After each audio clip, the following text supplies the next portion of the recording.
Buenos días a todos, bienvenidos a Tributación Extrema, el canal dedicado al estudio y entendimiento de las normas tributarias chilenas, las que están escritas en el Código Tributario, Ley de Impuesto a la Renta y Ley de Impuesto a Valor y Servicio.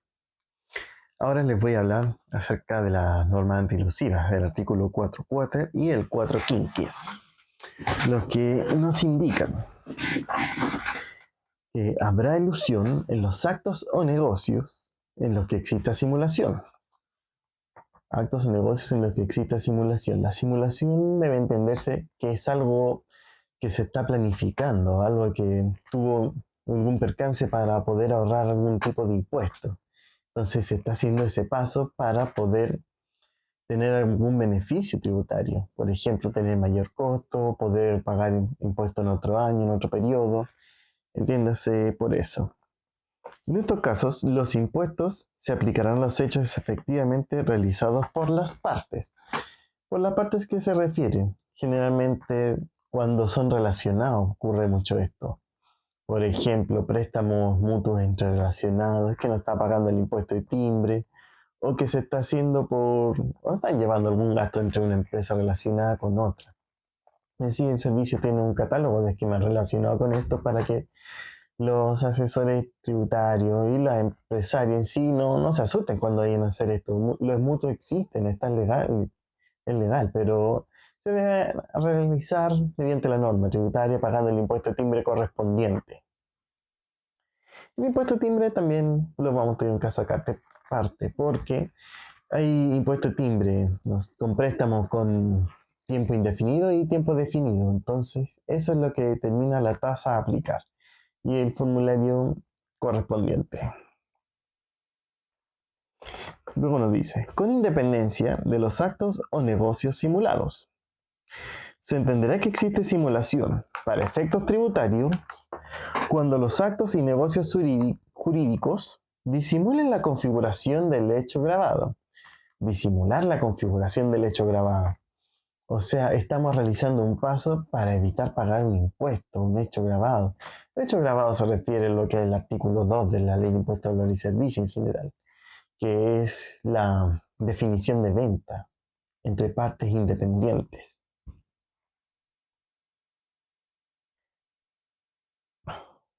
O la naturaleza de los elementos constitutivos de la obligación tributaria. ¿Qué quiere decir esto? La naturaleza de los elementos constitutivos de la obligación tributaria. Es decir, estamos realizando esto para que no se constituya la obligación tributaria. Por ejemplo, en los casos ya mencionados, impuesto de timbre, estampilla, impuestos relacionados, o teníamos que pagar algún impuesto adicional. Por ejemplo, muchas empresas ya. Tenemos una empresa en el extranjero, una matriz, por ejemplo, y está realizando un trabajo en Chile. Pero resulta que el trabajo no se está pagando desde Chile a la empresa en el extranjero, sino que se está pagando entre empresas que están en el exterior, para disimular que no estamos realizando un flujo de dinero y el banco no pueda informar esa transacción del Servicio de Impuesto Interno oportunamente. Ojo, también hay algunos aspectos de la ley que se tienen que estudiar en el artículo 59 cuando decidimos hacer aplicación del impuesto adicional. Pero eso vamos a ir estudiando caso a caso porque son demasiado complejos para decírselos individualmente.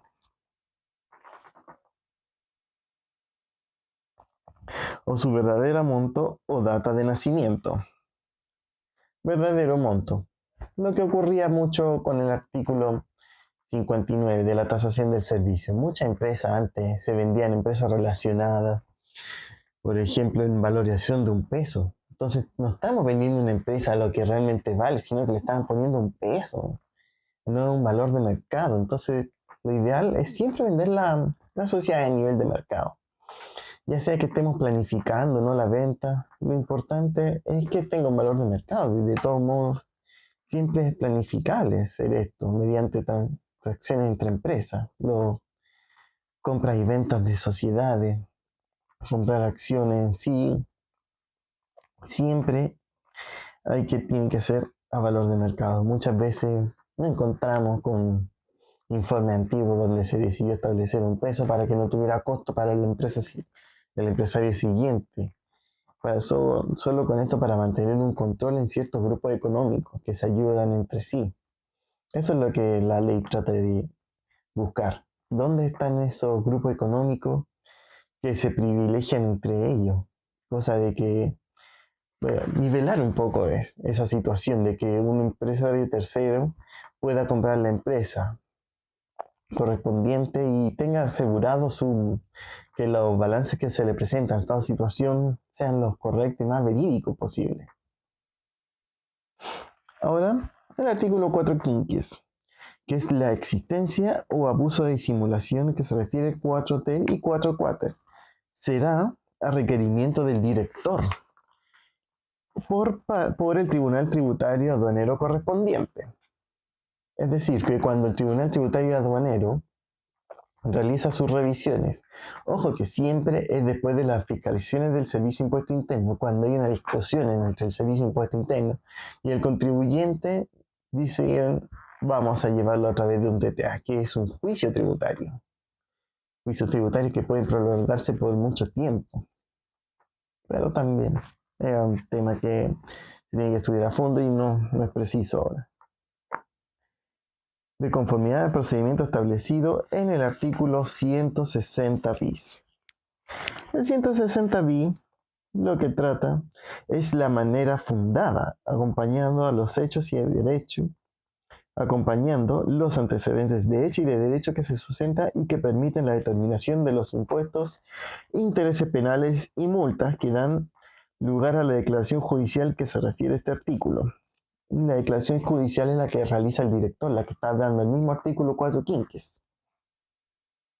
Es acerca de la existencia de evasión o elusión tributaria, que debe realizarla el propio director, en base a los fundamentos que nos presenta el Tribunal Tributario y Aduanero. Por ejemplo, entre sociedad, el mismo caso con el que se dice, entre sociedad y el TTA, existe una diferencia de normas, ¿no? Nosotros puede decir que el contribuyente está realizando esto debido a que el artículo lo permitía, pero contrariamente el servicio y el TTA casi siempre van de la mano. Es decir, no, nos estamos basando en el criterio del servicio en esta resolución, por ejemplo, en la resolución antigua de facturación, en el tipo de documento emitir, muchas veces no es necesario ser una factura, sino que tiene que ir con boleta, con guía de despacho, en esos casos.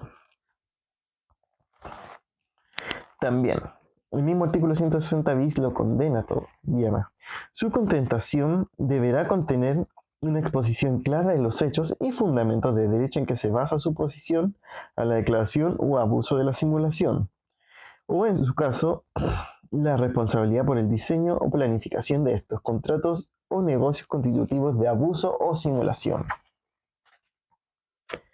Abuso o simulación. Sigue hablando completamente de eso. Entender.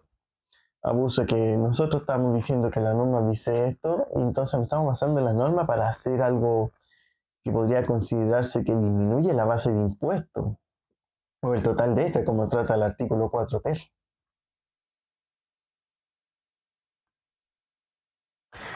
Luego, previo a la solicitud de declaración o simulación, y para los efectos de fundar el ejercicio de esta, el servicio deberá citar al contribuyente el artículo en los términos del artículo 63, los cuales son notificación, citación y giro. Esos son los aspectos del artículo 63. Entonces el servicio tiene que partir de una citación. Generalmente las notificaciones y citaciones se dan por inconsistencia en las declaraciones, entre las declaraciones juradas y las declaraciones de renta.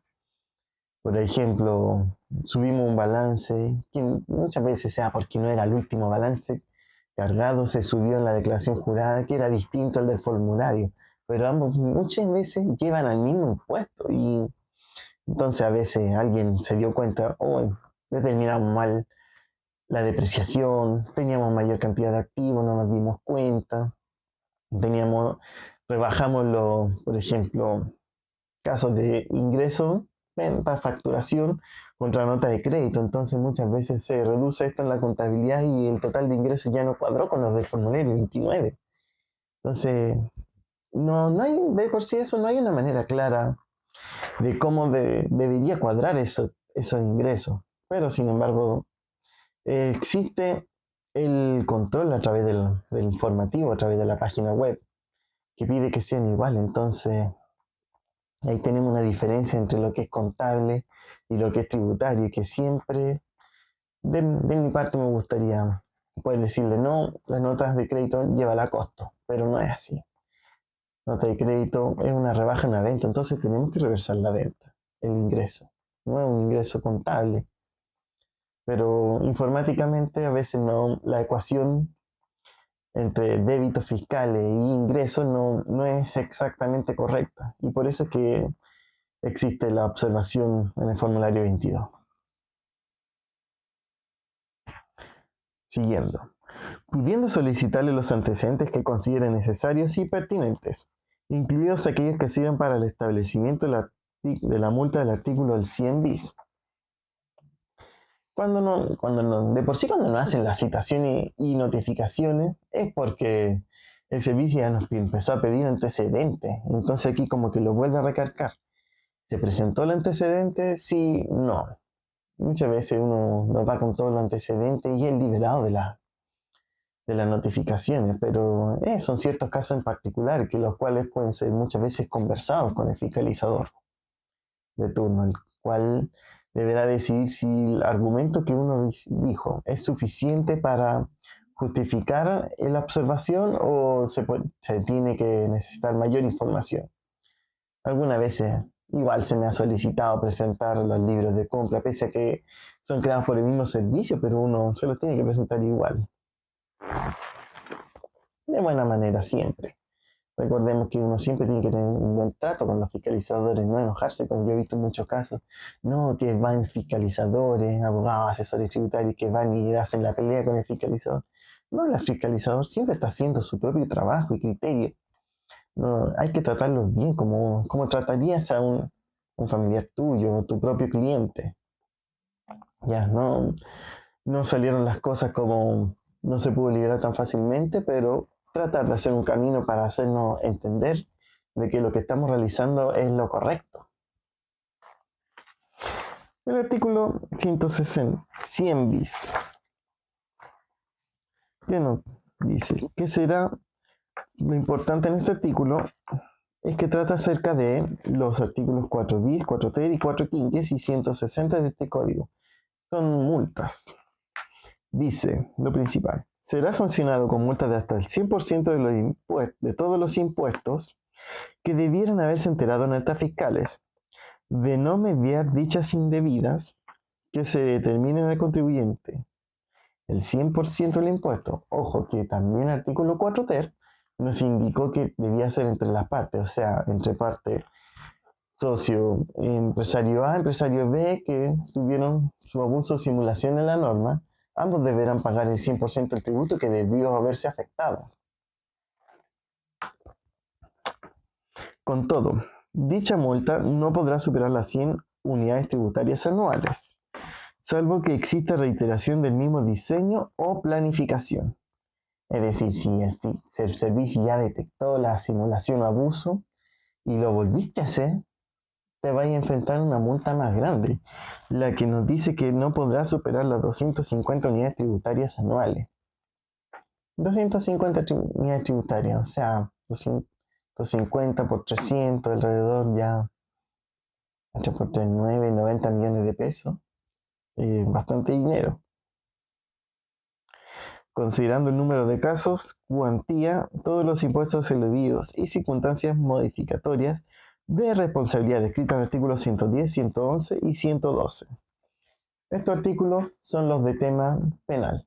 Cuando ya se va al Código Penal porque estamos reinfringiendo algo que debió haber tenido solución ya con la primera multa de hasta 100 UTM y fuimos a la de 250 y nos tenemos que enfrentar a posibilidades de abuso penal, lo cual ya es una situación más agravatoria. De hecho, sí lo indica la misma norma. Artículo 110. En los procesos criminales generados por infracción de la disposición tributaria, podrá constituir la causal exención de responsabilidad penal contra el artículo número 12, artículo 10 Código Penal, En su defecto, la causal atenuante a que se refiere el número 11 del artículo de los cuerpos legales. Las circunstancias de que el infractor de escasos recursos pecuniarios, por su insuficiente ilustración o por alguna causa justificada, haga presumir que ha tenido un conocimiento imperfecto del alcance de las normas infringidas. El tribunal apreciará en consistencia con de los hechos constitutivos de la causal exigente o atenuante. Es una lástima que aún no exista una circular resolución que nos indique más claramente este párrafo, porque de por sí no se entiende. Dice el conocimiento imperfecto del alcance de las normas infringidas. Si ya fuimos por citación, por notificación, pasamos un TTA, ¿por qué hay un conocimiento imperfecto de la norma indebida? ¿Qué se refiere el servicio con esto? ¿Qué se refiere la norma?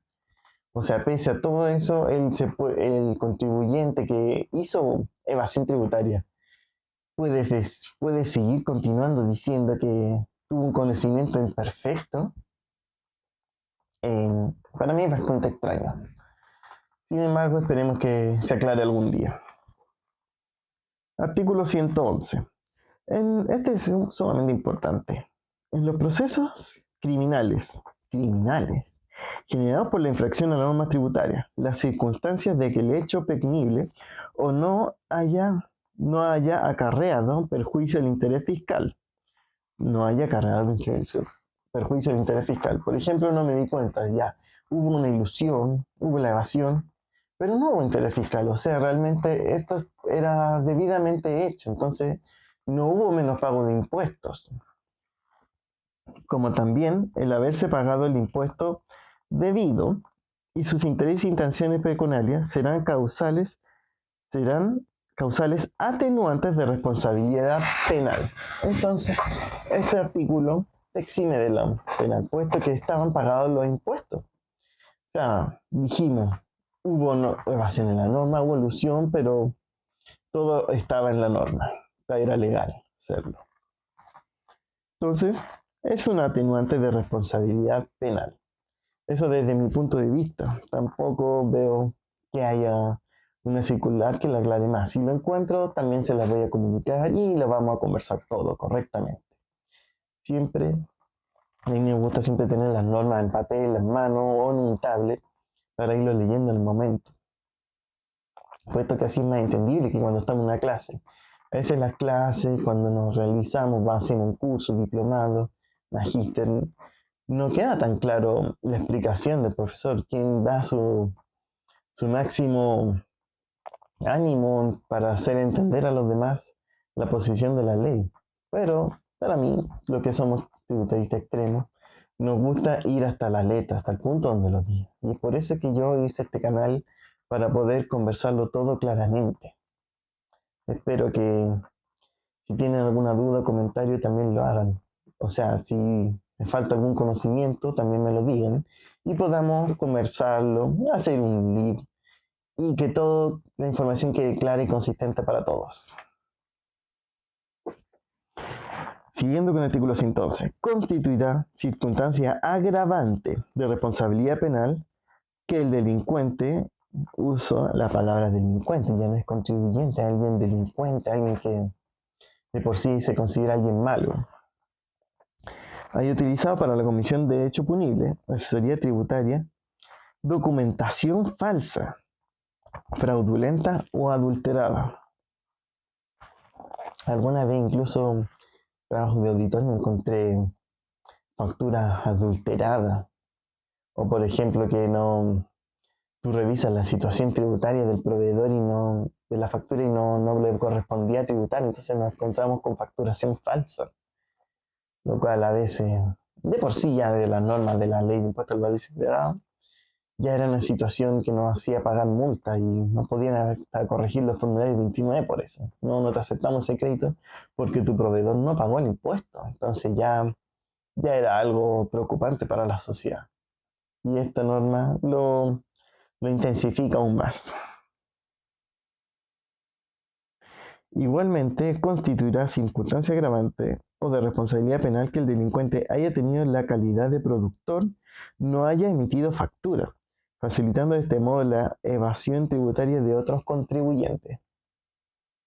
No emitir factura.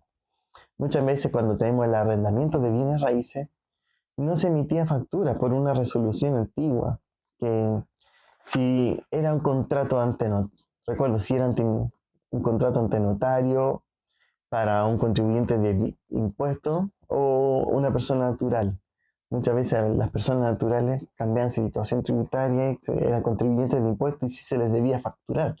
Y eso es algo que no ha quedado claro con las normas de facturación, pese a que se emitió hace ya varios años la circular de facturación electrónica, la circular de facturación de bienes raíces hacia este tipo de contribuyentes no quedó tan clara.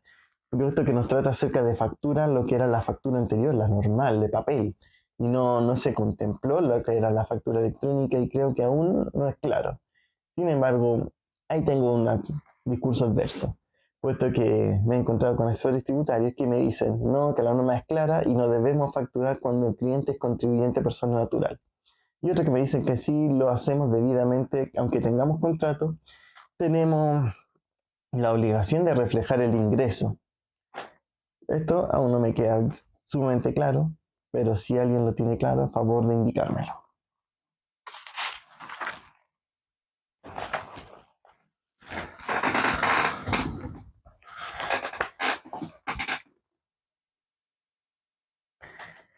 Luego, no se aplicarán en este procedimiento los plazos del artículo 59. El artículo 59 es de la citación general del Servicio de Impuesto Interno, la que uno tiene 2 meses y puedes prorrogar un mes más. Sin embargo, lo vamos a dejar claro cuando hablemos de ese artículo. El director deberá solicitar la declaración de abuso o simulación al Tribunal Tributario de Enero, dentro de los 9 meses siguientes a la contestación de la citación a que se refiere el artículo anterior, el inciso anterior. El mismo plazo se aplicará de no mediar contestación, en el que se contará desde la perspectiva de la citación. Estamos hablando de 9 meses y después desde la respectiva citación. Hay que contará desde la respectiva citación. Aquí se me hace un poco ambiguo, puesto que estamos hablando de la citación de la fiscalización de impuestos internos, del Tribunal Tributario de Enero. A mí me hace parecer que esto va con el Tribunal Tributario ya, porque por el escalafón de revisión, por el juicio tributario. Entonces ya no estamos con el fiscalizador de servicios, sino que con un tribunal tributario. No sé si realmente en estos casos estamos hablando de la citación con el servicio o con un tribunal tributario de aduanero. Me gustaría que esto se aclarara algún día. El precitado término no se aplicará cuando el remanente del plazo de prescripción de la obligación tributaria sea menor, en cuyo caso se aplicará a este último. Terminado este plazo, el director no podrá solicitar la declaración de abuso o simulación respecto del caso por el que se citó al contribuyente o asesor. Es decir, si ya pasaron los 9 meses, no lo fiscalizaron, no llegó la declaración de abuso o simulación por parte del TTA, entonces estamos, como decir, quedamos libres ya. La verdad es que no me parece que fuera tan clara la norma así, debido a lo que ya tenemos las contingencias del artículo 160 bis que mencionamos previamente, de no presentar documentación. Generalmente el TTA y servicios nos van a pedir la documentación, nosotros no se la presentamos y aún así no nos van a otorgar la carta. Entonces es algo extraño el estudio de esta norma.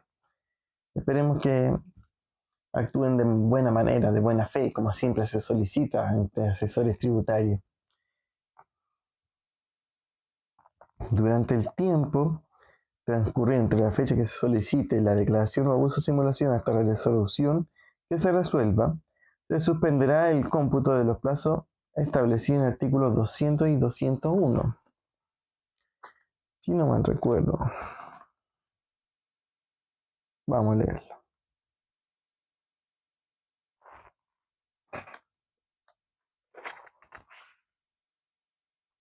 la liquidación del impuesto. Aumento de 3 a 6 años para la revisión. Cuando hablamos del artículo 200, es la revisión de 3 años que hace principalmente el Servicio de Impuesto Interno y cuando encuentre que hay algo mal. O sea, cuando tenemos alguna diferencia, por ejemplo, que se dan en el formulario 22, formulario 29, que necesita revisar, nos envía una carta, tenemos la citación, notificación, cuando tenemos que ir a efectuar la defensa del contribuyente, porque generalmente esto va a ser por un cobro, un giro de impuestos, partiendo de eso. Entonces, el servicio me dice, ya, vamos a revisarte 3 años. No, esto está mal, vamos a revisar 6 años. 6 años, no dimos los argumentos suficientes, nos rechazan el argumento, nos dicen, no, ya, ahora tenemos que liquidar el impuesto. Nosotros vamos a una segunda defensa, vamos al TTA a solicitar que esto es lo correcto y nos fundamentamos en un cierto artículo para defender al contribuyente de que lo que estamos realizando es lo correcto. En general, esto nunca ha sido tema de noticia que algún contribuyente con sus asesores tributarios no haya podido mediar con el Servicio de Impuesto Interno, un TTA. Casi siempre se trata de buscar la mejor posición, incluso no elevar tanto las multas.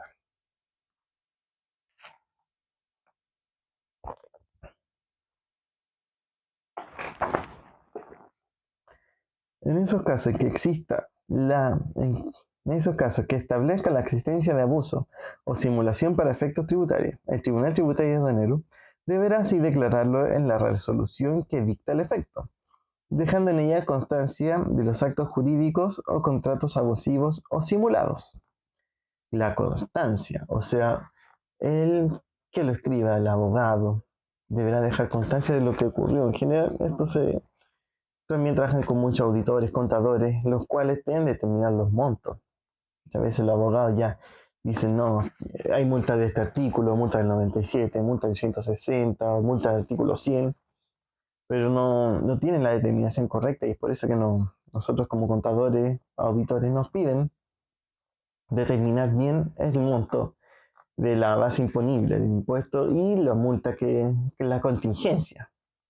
En situaciones de fusiones de empresas, muchas veces a grupos de M&A, Merger Acquisition, les solicitan determinar cuándo podría existir esto y determinar las posibles multas, que es la contingencia entre una empresa y otra.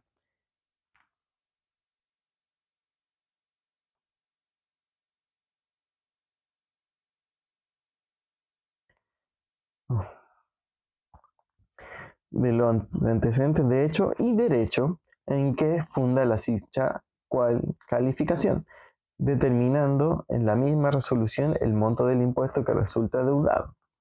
En la misma resolución, es decir, nos tienen que decir cuánto tenemos que pagar de impuesto, cuánto tenemos las multas, y si la multa se va incrementando mes a mes, como ocurre generalmente.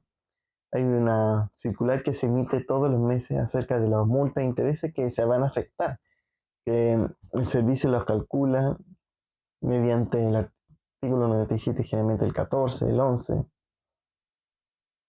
de cuánto en cuánto la UTM va variando la UTA, entonces nos va cambiando el porcentaje, partimos de un 2% mes a mes, va subiendo, incrementando desde que ocurrió el hecho económico, que de cuando se hizo evasión del impuesto o debió enterarse.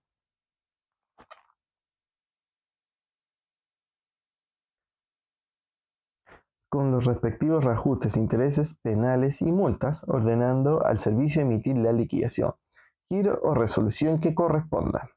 Lo anterior sin perjuicio de los recursos que, de acuerdo al artículo 160 bis, puedan deducir el servicio, el contribuyente o quien resulte sancionado con las multas que pudiesen aplicarse.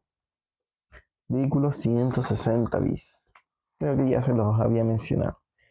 Que trata del procedimiento de la declaración judicial, de la existencia de abuso o simulación de la determinación de la responsabilidad respectiva. Pero este video ya está tardando mucho y mi idea es siempre hacer videos cortos, así que lo vamos a tratar en el próximo video. Espero que haya sido un agrado escucharme y nos vemos en el siguiente episodio. Gracias a todos. Nos vemos.